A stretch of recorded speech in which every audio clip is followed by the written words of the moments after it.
Welcome to Scott's Warbird Alley. You thought you were going to see the B-17 show, didn't you? Well, guess what, you are. We looked all over the field for a B-17. The one we had planned to use is stuck in the mud down here. We call this slosh kosh now. But anyway, we're going to make do with this beautiful P-51. I thought it was appropriate to use a P-51 since the B-17s and the P-51s served together in the 8th Air Force in World War II. I'd like to introduce my guest today. Right here to my right is Uncle Jack Sinise. You recognize that name? Uncle Jack Sinise, Gary Sinise, one of our country's greatest actors. This is his uncle. And next to Uncle Jack was also another B-17 navigator, Don Casey. Don, pleasure to have you up here, sir.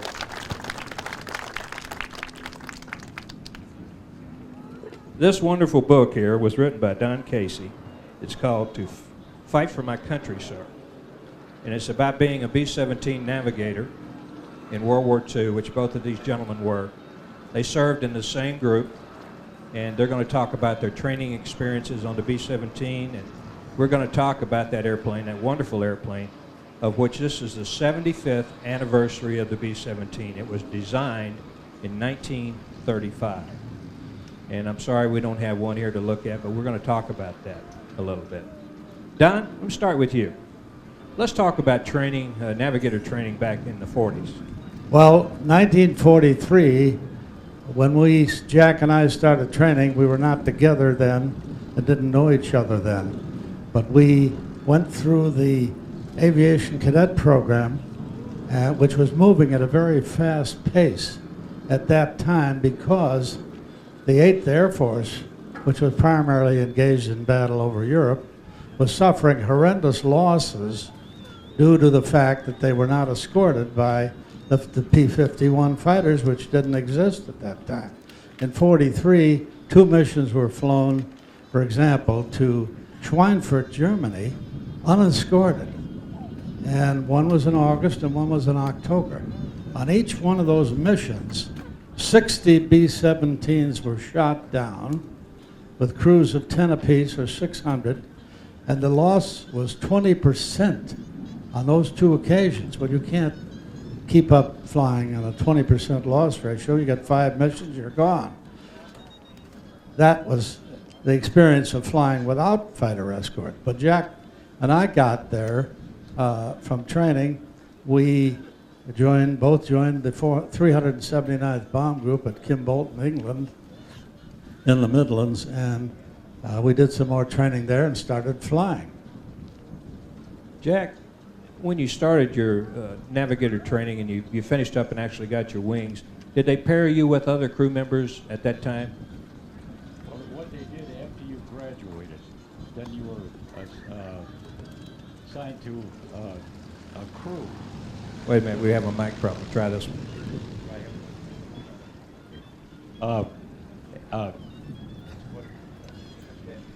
Yeah.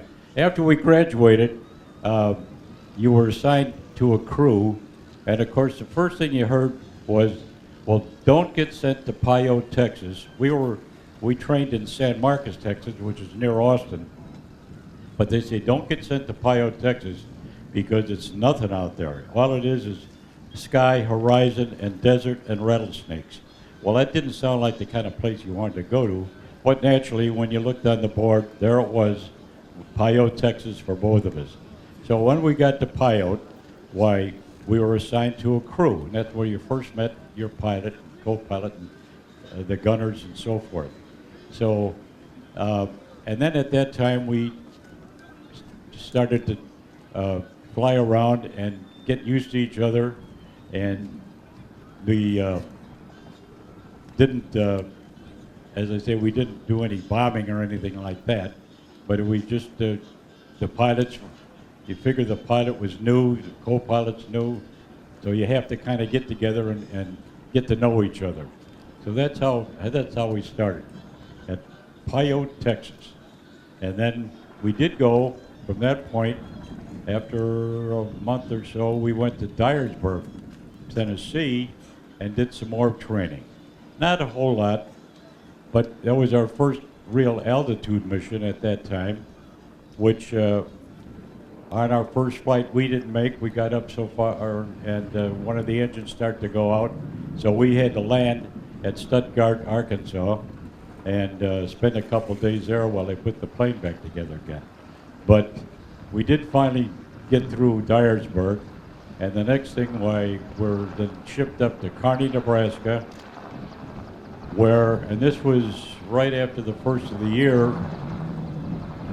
Nebraska gets a few blizzards and that type of thing, and the next thing you know, why they say, well, you're going to be leaving here soon, and you're going to be given a brand new B-17, and you're going to fly it over to England.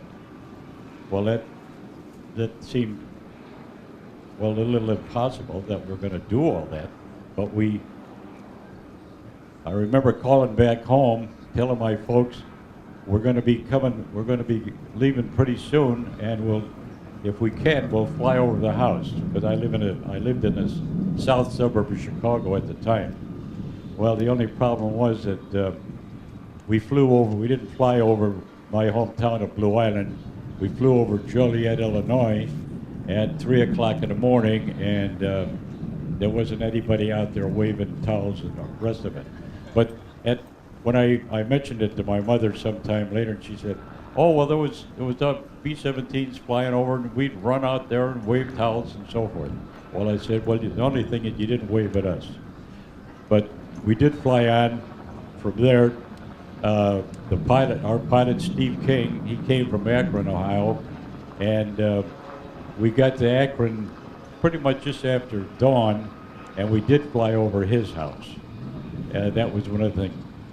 Should I take it from there? Well, from there we went up to Maine, and finally ended up at Goose Bay, Labrador, where the snow was so high. I mean, the runways were just tunneled more or less right through the snow drifts, and the snow was actually over the plane as far as being cut out where the runways were. And the next thing we're getting a briefing, maybe I'm getting ahead of myself, but we're getting a briefing of how we're going to fly from there to Iceland, to Scotland, and end up dropping off the plane there. So we took off at night, and really you couldn't see the stars or anything like that. You just had a flight plan that they had put together based on what they knew as far as the winds and the conditions and so forth. I remember one thing they said, don't get too close to Greenland because the mountains are kind of high. And the one thing about Greenland, they had a radio beam that was directed directly south of Greenland, and at least when you went by that, you got one more or less one fix that you knew at least, well, I'm that far. After that, you were on your own flying over the Atlantic. So we ended up finally landing in Iceland, and we were there a couple days, and then flew to Prestwick, Scotland, dropped off the plane. Well, then I'll let you take it from there. Then. Don, you were a 19-year-old navigator. Had you ever been out of the country? No, I'd been to Canada maybe, but that was about it. Cuba when I was 2 years old, but not out of the country to speak of. And I wanted to go back to Iceland for a minute. When we landed there, we were in a different plane, of course, and we landed and we went in to have a drink at the officers' club, and we spent the night there. I met a Red Cross nurse, very lovely lady, who said, "Oh, your name is Casey." Well, there was a fellow named Casey who through here not too long ago, and he said he was going to be the hottest B-17 pilot in the 8th Air Force. Well, he wound up in the next room to me in Germany when I finally got there. The thing I remember about going to our new group, and Jack and I, again, were in different crews, but the navigators got no respect. We were the Rodney Dangerfields of the aircrew. We didn't do anything. You couldn't see what we were doing. And all we did was get them there and get them back, wherever it was. So it was a mystery what the navigators did, and most people thought, well, nothing much. And then if you're flying in a formation, as we flew in formations of 20 to 30 planes, depending on how many were available that particular day on a mission. So that if you were back in the formation, you were, as a navigator, merely keeping track of where you were. The lead navigator was guiding to where you were going to go, and we all followed the leader in tight formation. Keep in mind, I'm 19, Jack is 20, and we had a colonel who was a West Pointer named Maurice Preston, and I don't think he could ever get over the idea that 19-year-old kids could come over there ranked as second lieutenants after he had taken 4 years of West Point to become a lieutenant, and all of a sudden here we are, Army of the United States. Well, as far as I was concerned, he didn't think anything of us at all. I had the chance to show him what we could do, though, one day, and that was flying a mission. I think it was my 24th, and we were told to fly down to another base, get out of our plane, and do what they told us. Well, they don't tell the navigator anything, you know. So I got out, I got in this plane, and pretty soon a colonel came on board and sat in the co-pilot seat, and 2 bombardiers came on board. This was June the 12th of 1944, 6 days after the invasion. We were bombing an airfield behind the invasion lines. Well, I'm sitting there waiting for somebody to tell me what I'm supposed to do. All of a sudden, we're taking off. The plane is taking off. And I say, I must be the navigator. Well, Jack had been to a 2-week training course for lead navigators. I had never gotten any idea of that, so I didn't know what to do except to just navigate. Fortunately, it was only a 100-mile trip, but we flew in over the invasion front, and we dropped our bombs, and we got back to England and came back to our own base. On arrival at the base, they said, "We want to talk to you. Come into the office, please. You know, you were not supposed to do that. That was a mistake." I mean, how could that be a mistake? Because it was a case of mistaken identity. The other group thought I was a trained lead navigator, and I didn't know what I was doing there, so I went out and flew the mission. But they said, we're gonna promote you.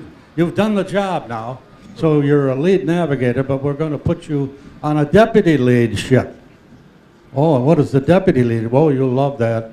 It happens to be the hottest. They didn't say this. They kept it all secret. It happens to be the hottest spot in the formation because all the guns on the ground are aiming at the lead ship. And we had already lost 3 deputy lead planes.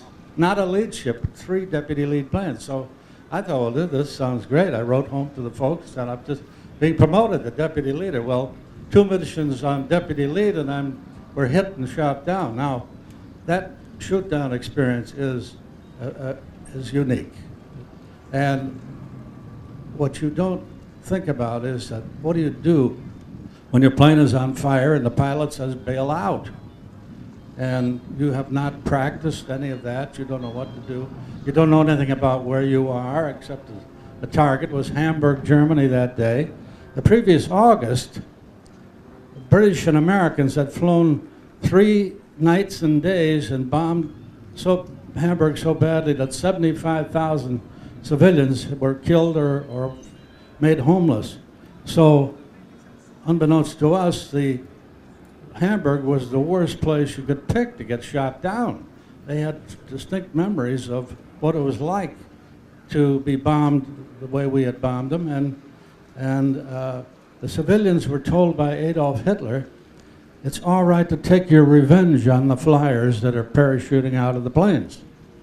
And Hitler further ordered that the troops should not interfere with the civilians taking their revenge on us. Well, as a result, 2 of our guys were beaten to death on the ground. 1 was shot in his parachute. 1 more was killed when the plane blew up. 2 more had ropes around their neck and were rescued by the soldiers. I had a unique experience, as everyone was. You don't all land together. You're scattered all over the countryside. And I landed in a little suburban area right across from a military hospital in which the wounded German soldiers are hanging out the window watching me come down in my big white umbrella. And so what did I do when I landed? The memory was, hide your parachute. So I hid my parachute. They're watching me across the street. Jack? And I'll cut this short, but I was rescued by 2 German soldiers with guns, and we had been told, you have a .45 automatic, you can carry that if you want to, but we don't recommend it because the Germans can shoot you just because you have a gun and say, well, he tried to pull a gun on me, so he shot him. So I didn't carry a gun. I put my hands up, and the war was over for me. They took me to an air raid shelter for a brief time. I sat amongst the German civilians while the rest of the raid was going on. And then they took me to a compound in Hamburg where I recognized the name over the stockade. And in a book I had read in the previous high school, I'm only 19, so back when I was 17, I read this book about this prison camp at Fuhlsbüttel in Hamburg where they beat and tortured the prisoners. Well, it turned out that this was not the same prison, but from there they took us to the Great Escape Camp. I'll pass the mic over to Jack. Jack, let's talk about the crew members that you met. You guys are all young, 18 to 22 years old for the most part. And you didn't really want to make friends because they were losing so many people. You touched on that. I think in 42, when the 8th Air Force went into England, every time they went on a mission, they lose about 1/3. So you didn't want to make friends. 1943 is when. Yeah. Well, the thing with it is that you train with your crew when you get over there, and the way the mission started out, you're going to go on your first mission now after we did some practicing around England, and so you don't know what's going to happen. And when I was asked about it before, we flew into France, and so the first time that you see the flag starting to come up, well, that's gee, look at that, these little bursts around, and then you're looking over and you see a plane get hit, and that goes down. But it was like a movie. It wasn't happening to you. It's just you were out there watching this thing. I think it took about 5 missions before you suddenly realized that somebody was shooting at you, and that one of those that you were watching could be you.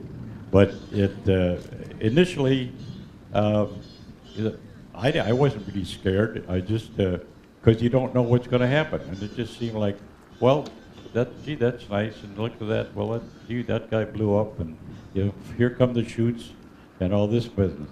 But after the 5th mission, you kind of begin to think about, wait a minute, they're not playing games down there, and so it began to, at least you thought about it. So when I started out, I just was the regular navigator. But when I became a lead navigator, because you're in the lead ship, there were certain things you had to do. The busiest time was from the time that you started on the bomb run till that was over. So, but that was also the kind of the roughest time, because by that time, they know they've got the flak gun zeroed in on you. They know where your altitude is and so forth, and kind of all hell is breaking loose around you. But you are so busy that because you have to check with the bombardier, and you had to, the plane went on autopilot through the bomb site, and one of the things you had to do was to look at this indices that comes down on the bomb site and count out how many inches it is from the middle point, because that would tell the pilot how far away he was from taking over the control of the plane. When that indices got down to the middle, then the bombs dropped. But they wanted him to know just how much longer he had to wait before he took control of the plane. After the bombs are dropped, pilot took over, and you'd make your turn and get out of there. But actually, maybe it was good that you were busy at that time, because you didn't really have time to think about what's going on. But that was the busiest time, and after you made your turn and you start on home, well, then it kind of let down a little bit. When you got back home, you went to the briefing, because they wanted to see what you had to say. And one thing I remember is I was 20 years old then. I wasn't really drinking by that time, but one of the things they did, take you in the briefing room, and right in the middle of the table was a bottle of old Overholt rye whiskey. And everybody had to have a couple of shots of that, because you've been flying for 6-7 hours, you haven't eaten, and that was supposed to relax you. Well, it did, pretty good. But that was kind of my first experience in having a hard drink. Because when I graduated from high school, at that time, in my senior class, I don't know of anybody that smoked. I don't know anybody that drank. They did go out with girls, I do remember that. But it was a little different time. And it took a while before maybe you might start having a little extra beer or something like that. But I always just remember the first time taking a shot of that old Overholt. I never forgot it. But that would relax you. So, well. One of my favorite movies of all time was The Great Escape, with Steve McQueen and James Garner. Just a great movie. I'm sure you all agree, right? Well, Don was there. He was in The Great Escape prison, Stalag Luft 3, and in his book here, he talks about the differences in the movie and the actual happenings. So, and now I'd like Don to talk about that. Well, thank you. When I wrote the book originally, I poo-pooed what Steve McQueen had done in the movie because I thought it never happened. Well, I had a book at home written by the fellow whose character Steve McQueen played. His name was Jerry Sage. He had an unusual story himself. He was captured in Africa. He was an OSS man, which was a forerunner to the CIA. Sage actually did all of the things that Steve McQueen did, including throwing his baseball over the little guardrail and then walking in where you were liable to be shot immediately if you did so. I had to rewrite that part because I found that all the things that Steve did, except the motorcycle ride, which was not a feature of the actual story, was actually done by this fellow Sage, and I recanted and rewrote it so that it reflected credit on him. The thing about the prison camp was that the Great Escape camp was in western Poland. There were 10,000 flying officers in that one camp, Allied flying officers. How many planes do you think they had to shoot down to get that number? Plus, there were other camps with flying officers. Well, General Bub Clark wrote, and I knew him in the prison camp, he was a colonel then, that there were 10,000 bombers shot down, of our bombers, and 8,000 fighters. Now, I can't authenticate that for you, but that would show you the type of losses we were suffering. And even though the percentages got better flying, so well, your chances of getting to 28 missions were fair, but in the early days of 1943, as I found out from talking to prisoners of war who had been shot down in that period of time, the number of missions was less than 5 before they were shot down, some on their first mission, because they were flying without escorts. The prisoner of war camp was an experience I'll never forget. I have to say that the reason I'm dressed the way I am today is because I still have the mental state of a prisoner who said, never again am I going to be like an animal behind the barbed wire starving, and being living a terrible existence. We were lucky that we did survive, but we had some terrible moments that next winter of January 1945. The Russians were within 20 miles of our camp. We could hear their cannons going off. And so we knew that something was going to happen. Unbeknownst to us, Hitler had ordered we all be marched out of there, which we were, at 15 degrees below zero in a blizzard with everything we owned on our backs. And we marched, I think, 35 miles the first night without stopping, except for we had a little rest period there. And we then marched to a little town called Moscow. We're going west from the camp because the Russians were coming from the east. And we managed to get inside a factory where there was heat. And we were able to take our clothes off for a change and get some relief from the cold. From there, a day and a half later, they marched us out, and we went another 10 miles in the cold weather and boarded cattle cars that were built to hold 40 men or 8 horses. One, couldn't have both, but a lot of people think that's what it was. They put 50 of us in each one of these cars, and there wasn't room for everybody to sit down at once. At one point, we pulled into Regensburg. I know now what it was. I didn't know then. And the air raid sirens went off.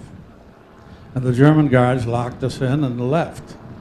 And we didn't know what the target was. Maybe we were sitting in this marshalling yard. Maybe we were the target.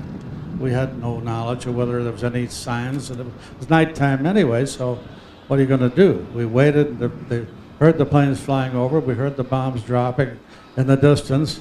And then we moved on again from there. That was an experience that you don't want to live through, where you're locked in a cage and you hear an air raid siren go off. We went on from there on the train to Bavaria, to a camp called Stalag 7A. Now, this camp was built for 40,000 prisoners. When we got there were already 100,000. We added another 10,000. By the time we were liberated, it was 130,000. Conditions there were deplorable. It was the worst. We had fleas. We were starving. We lost weight. I think I got down to about 120 pounds. And finally, Patton's Army, on April 29th, 1945, I'll never forget that day as long as I live. The gunfire going on outside of camp. We heard cannon fire. And Patton's 14th Armored Division overran our camp. The Germans fled. We were in shock, most of us. I was in particular, because you don't actually realize, say, how can this be? We're free to go. Patton came into our camp 3 days later, May 2nd, and we stood at attention in our rags, in our awful condition. He said 5 words to us: "Have you enough to eat?" Well, that wasn't the point, really. It was what we could eat, not if we had enough to eat. And our stomachs were in such condition, we could not eat regular food. I actually went one day, walked down to a mess kitchen run by our Army, and they offered us food. We couldn't eat it. Went back to camp and waited for the people to come and get us. Patton, I had my impression of Patton at the time. He had a scowl on his face. And I thought, well, why is he scowling? We're happy, we're liberated. And I read finally in his diary, he said, what a fine bunch of men. But then I read a speech last year that he gave to his troops before the invasion, and in that speech he said to his own men, "My men don't surrender.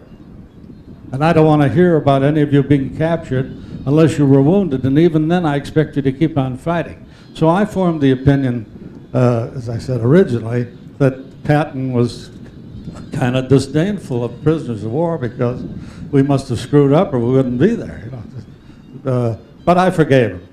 He was a great general and a great character, and he'd set us free. That was the end of that experience. But I have to say that every prisoner of war who's been to prison for any length of time comes away with post-traumatic stress disorder. I believe that Senator McCain, if he'll forgive me, I believe he's still suffering from his prison imprisonment. We had these thousands of men there in those conditions. It had to affect you. And so when I read now about the post-traumatic stress disorder and the troops coming back from Afghanistan and Iraq, I believe every bit of it, because in that war, like our war, the shooting came from every direction. You didn't know where it was coming from. You don't know what's coming next. You don't know who the enemy over there is. And that our men are legitimately affected by that. So I express sympathy for them, and I recommend that you consider that too when you read about them. Their war is terrible over there, and they're suffering for it. But I'm proud of my experience. I'm proud to be here. And when I raised my 4 sons, I used to tell them they'd have something for dinner that they didn't particularly like broccoli or something like that. And so I said, well, learn to enjoy that food, because someday you might be in a place where that's all there is to eat. And while the other people are making up their mind whether they're going to eat it or not, you can be gorging yourself on this food that you've learned to eat. But I'm proud to be associated with Jack. Jack and I want to say that briefly, were navigators who nobody told anything, who never got any respect. We had trouble just keeping busy off when there was nothing doing. And Jack and I would go down to the link trainer. Anybody know what a link trainer is? Okay. A link trainer is a dummy plane that flies electrically on the ground, and it's not an aerial flying airplane. Jack and I would take turns getting in the pilot's seat, pull the hood over, and fly on the instruments. Well, we didn't know how to fly in the first place. So the voice would come over the microphone. You are now 200 feet below ground. Pull up.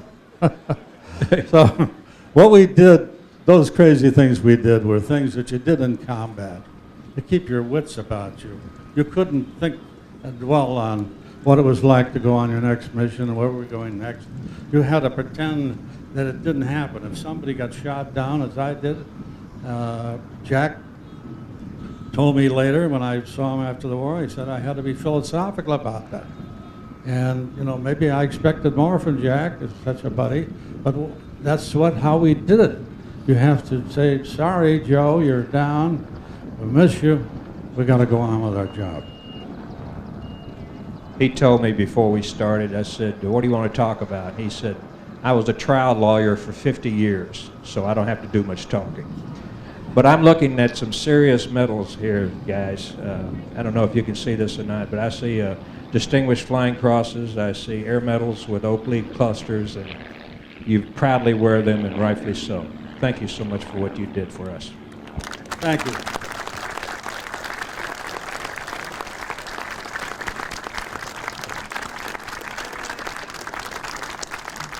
I want to ask you this.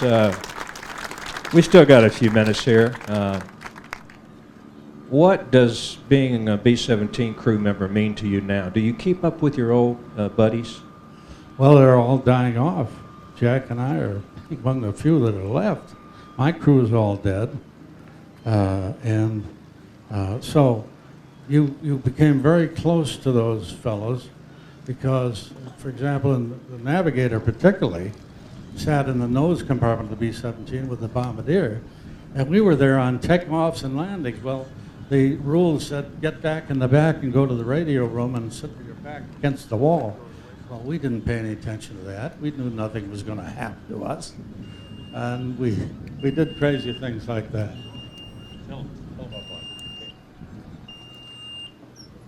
Oh. Well, we shared this pilot. I flew only 2 missions with Steve King, and a couple of stories about Steve. He was recognized already before we got shot down as a real comer to be a leader in the group, and Steve had signed up for his second tour before he finished the first one. He was promised a promotion, he was promised a leadership role, and I think he had the toughest time when we got shot down because his eyes were on a career in the Army.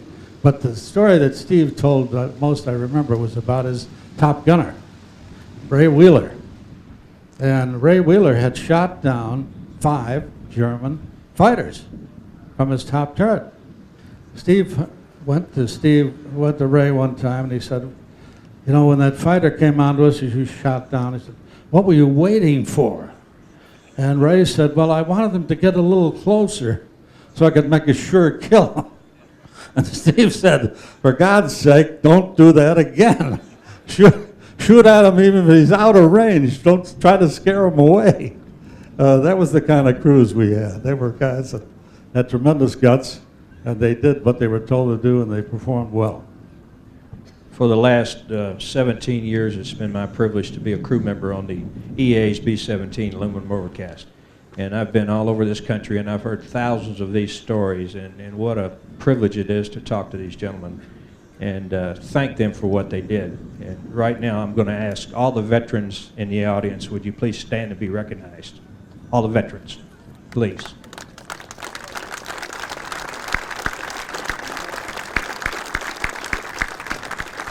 Now, all you people that are sitting down, you should turn to those veterans and thank them for your freedom.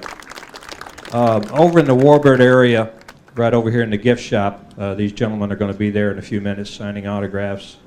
And we want to encourage you to join the EA Warbirds of America, all of you. You don't have to be a pilot, just have an interest in the history and heritage of this country. Thank you so much for watching Warbirds in Review.